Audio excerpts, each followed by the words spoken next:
This episode of The Wrong Station is brought to you in partnership with the NoSleep Podcast. And in a very exciting way, as joining us today is the great David Cummings. David is, of course, the creator and host of the NoSleep Podcast, which is currently celebrating its 15th year on the air, with new, terrifying episodes coming out every week this October, and hundreds of hours of stories in their archives. And, in fact, you can hear me in one of these episodes. I got to play a featured role in the story Uncle Bulldog All Night in Season 23, Episode 14, which came out earlier this month. Thank you again to the NoSleep Podcast for helping facilitate a cheeky little swap between a couple of Toronto boys, and I hope you enjoy both episodes.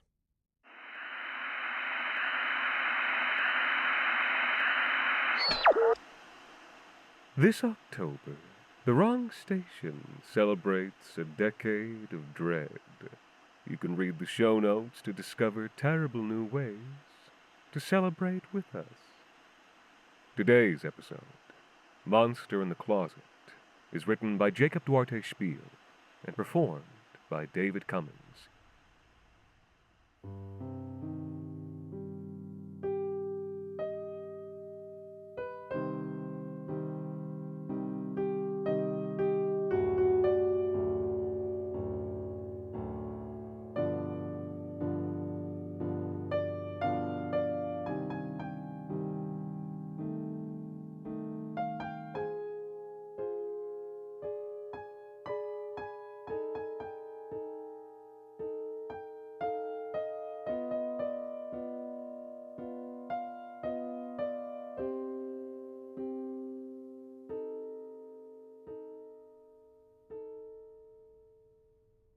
I think it happens to every kid at some point.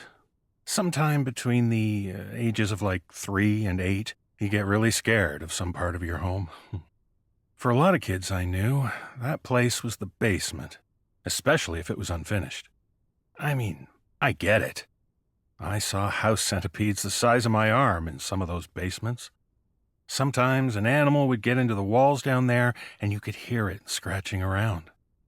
Try sleeping with that noise rattling around in your 7-year-old brain. Other kids, they were scared of the attic, especially if it had one of those doors that swung down from the ceiling. I had one friend pull the attic door down for me when I went over for a sleepover. The springs in the door mechanism were so old that they made this loud twanging noise when the door swung down, like someone cutting strings on a piano. The attic was pitch black, so the doorway was just a dark rectangle. You couldn't see anything. We all dared each other to go up, but nobody did, and none of us slept that night. Basements and attics and, if you were me, my bedroom closet. I don't know what it was about that closet, but I hated it. Oh, during the day, it was fine. I'd grab my pants and my favorite blue shirt without even thinking about it. But as soon as it was dark outside, things changed. It was a normal closet, about 4 feet wide and 2 feet deep. Nothing could hide in there. The door had a mirror on it. I used to think that's what scared me so much. Sometimes I'd roll over in bed and open my eyes only to see another pair of eyes staring right back at me. It always took my child's brain a few seconds to register that those eyes were my own, that there was nothing to fear except myself. So sure, the mirror was scary. Except there were mirrors in the rest of the house, and none of them scared me like the mirror on the closet. It was something to do with the closet itself. The closet made the mirror scary. I always tried to sleep facing away from the closet, but sometimes that would be even scarier. I would just be starting to fall asleep when suddenly I would be absolutely certain that the door was beginning to open. I could feel the hinges unfolding silently as it gently swung wide, pushed open by the hot breath of whatever entity was standing right behind the door. And then, of course, there was nothing I could do. I couldn't roll over and confront the monster. That would be certain death. All I could do was pull my knees up to my chest and try my best not to scream.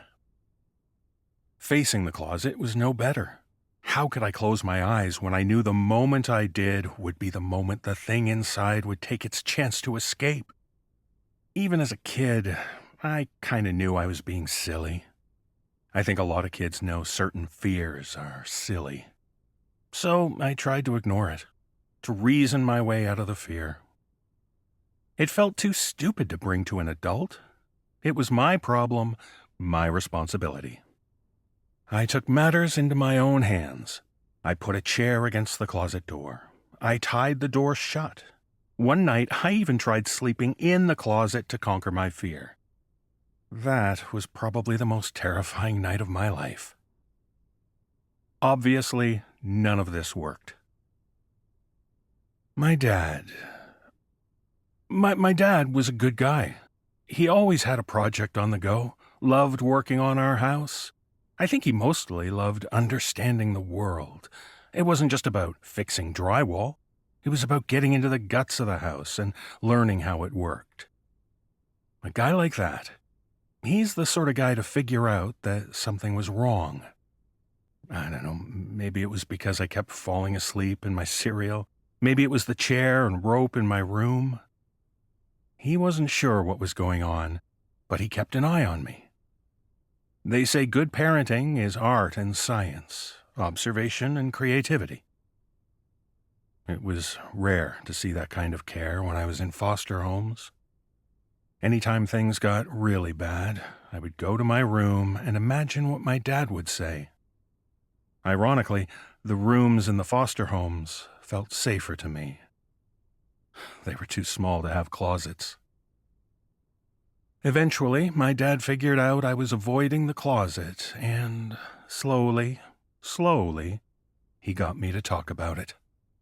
"What do you think is in there?" he asked me. "I don't know," I said. "Something. I just know it's in there." It was hard to get the words out. I felt like the closet was going to take revenge on me for divulging our little secret. "Well, buddy, if you know it's in there, then maybe we can draw it." He brought out some colored pencils and a sheet of paper. "Then I'll know what to look for." I nodded gravely. I knew I had to do a good job so my dad could find whatever it was. I started drawing. I drew horns, I drew fangs, I drew leathery bat wings, I drew slime, I drew poison sacs, I drew a big, gaping mouth. And as I drew, I started to realize that this thing, whatever I imagined it was, didn't make much sense. For one thing, it couldn't fit in the closet. Also, I suspected that it didn't really exist. By the time I finished, I was starting to have serious doubts about my fear. My dad took the picture and looked at it seriously. He asked me a few questions about its weaknesses. I told him. He wrote them down next to my drawing.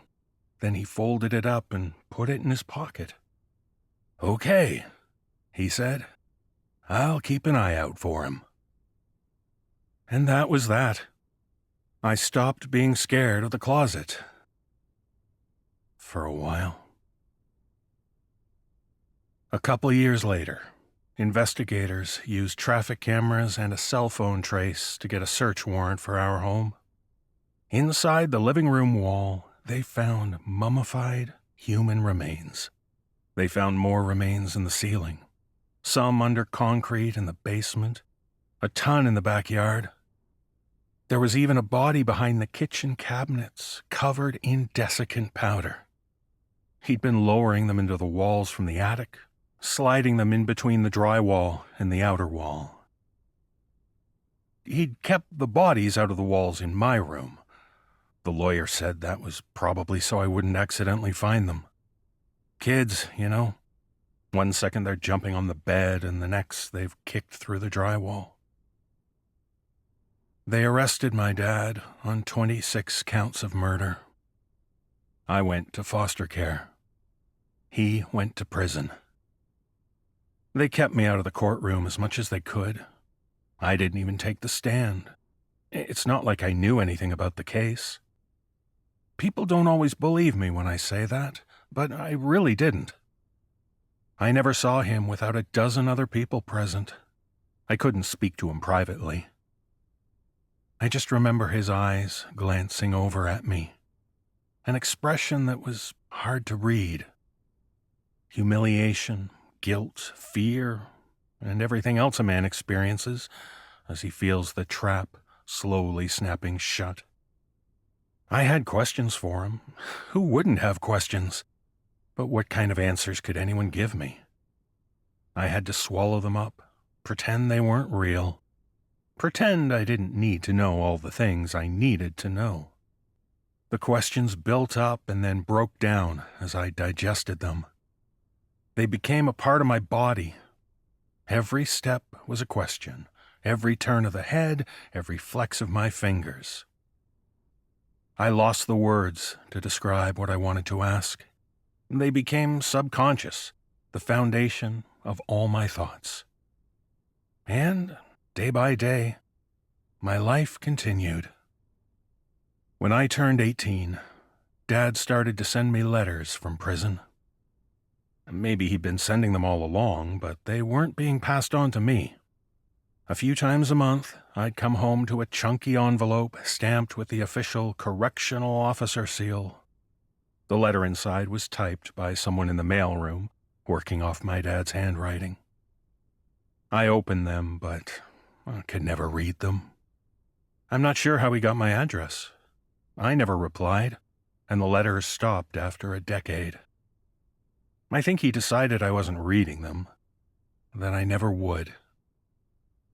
I went to school, thought about being a cop, thought twice, and ended up doing admin stuff at a hospital. It felt like a safe place to be. Nobody asks the admin about their past. A few years later, I meet a girl, Shelley, and for the first time, I don't feel sick to my stomach about connecting with another person. I keep the story from her as long as I can. My dad killed a bunch of people, and I still don't know why. Isn't really first date material. But there's only so long you can keep something like that to yourself before it feels like you're lying. And she was shocked, but she got over it. She didn't see his darkness in me.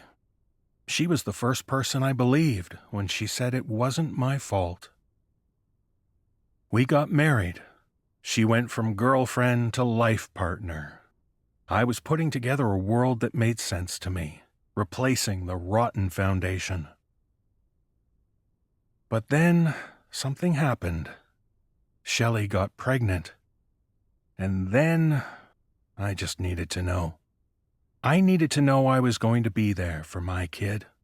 I needed to know there wasn't some small, fragile thing inside me about to snap and turn me into him. The drive to the prison was long and lonely. I didn't tell Shelley I was going. I waited at the table with a yellow legal pad in front of me. I'd started out scribbling down questions and notes, but as the wait dragged on, the writing devolved into listless patterns and stick figures. He hadn't had any visitors. Ever. I didn't know anything else about his life behind bars. I still had this picture of him in my head from when I was 10 years old. He was a big man back then, tall and strong, equal parts protector and monster. Strange to have that image shatter the moment he walked into the visiting room. Prison had aged him. He seemed frail, no longer carrying any extra weight. He shuffled to the table with his head bowed and sat down. I didn't know what to say. Slowly, with great effort, he met my eyes. And I saw an eagerness there, along with sheer terror. It made me feel sick. I looked down at the legal pad to break his gaze. "Did you do it?" I asked him. "Yes." He said it so quietly I could barely hear him. "Why?" He shrugged, looked away. He opened his mouth to say something, then closed it again. Shrugged again. Silence descended. Being near him was like being back in the old house. I couldn't separate the two. We were sitting across from each other at the breakfast table. The door to the hall was over there, behind the guard. Above us was his room, the bathroom, my room, my closet. And I realized why I'd come all this way. What I'd needed to ask him since the day they arrested him. I had to know. I asked him, when they pulled all the bodies from the house, why weren't there any in the walls of my room? And he looked at me and opened his mouth. I beat him to it, cut him off. You didn't want me to accidentally break through the wall and find them. He shook his head. You were scared of the closet. He said it like it explained everything. That's not an answer, I told him. That's not an answer at all. It doesn't explain anything. I came all this way and you can't even tell me the simplest fucking thing? He looked around a little. His hands played absently with his manacles. His lips moved silently as he tried to find the words. And I realized that this was probably the longest conversation he'd had in years. I didn't want to make it worse, he said. I love you, kiddo. The drive home was dark. I don't remember anything except my headlights leading the way, blotting out the stars. When I got home, I debated not telling Shelley where I'd been. I didn't want to scare her. But like I said before, there's only so long you can keep something like that to yourself until it feels like you're lying. I ended up telling Shelley where I'd been, what my dad and I talked about. She didn't know what to say. Neither did I. We went to bed, and maybe it was my imagination, but her touch seemed colder. The touch of a hand plunging into a pool, blindly searching for something that makes sense. Shelley's due in a few months. Since visiting prison, I haven't been sleeping well. I'm not stupid. I know some part of my dad lives on in me. I'm scared of which part. I'm scared of failing my kid, my family. And I'm still scared of the closet. The Wrong Station is made possible with the generous support of our listeners on Patreon. Join us today at patreon.com/The Wrong Station for bonus episodes, behind-the-scenes content, ad-free listening, and additional goodies celebrating our decade of dread. The Wrong Station is co-produced by Alexander Saxton, Anthony Botello, and Jacob Duarte Spiel, with music composed and performed by Alon Citrin, and arranged for the viola and performed by Viola Schmidt. You can follow us on social media at The Wrong Station, or email us at thewrongstation@gmail.com.